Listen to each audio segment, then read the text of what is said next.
Hi, today we talk about repo rate or the Fed rate. We keep reading about this in the papers. However, do you know what it really means to the economy and why it affects you?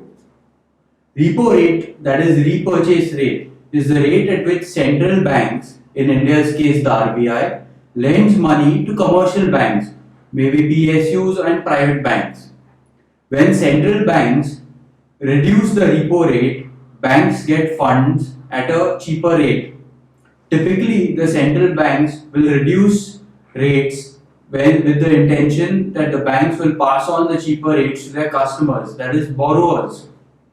This will result in people borrowing to buy goods, build homes, finance businesses, which results in an increase in consumption and boosts the economy. However, the flip side also means that there is more money available in the market, which would mean businesses will increase prices and hence result in increase in inflation. Thus, one expects central banks to lower interest rates when there is a slump in the economy, typically due to a recession or an epidemic or a pandemic. Due to the recent slump in the economy, governments reduced the repo rates to encourage people to borrow more and increase consumption on an individual level in an attempt to kickstart the economy. What is reverse repo? Reverse repo is the rate at which RBI borrows from commercial banks. Is the exact opposite of repo. In case of reverse repo, central banks increase the rates as they want to reduce the excess liquidity in the markets. This leads to commercial banks parking more money with the central bank as they benefit from the increase in the rate.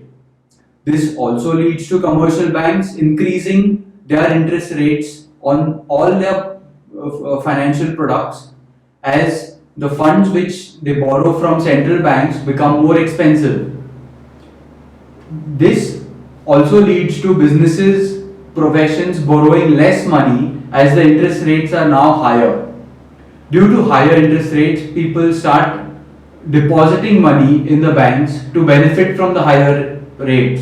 This will eventually lead to a snap up of excess liquidity from the markets. Hence, this is a measure used by central banks to reduce inflation or maintain inflation.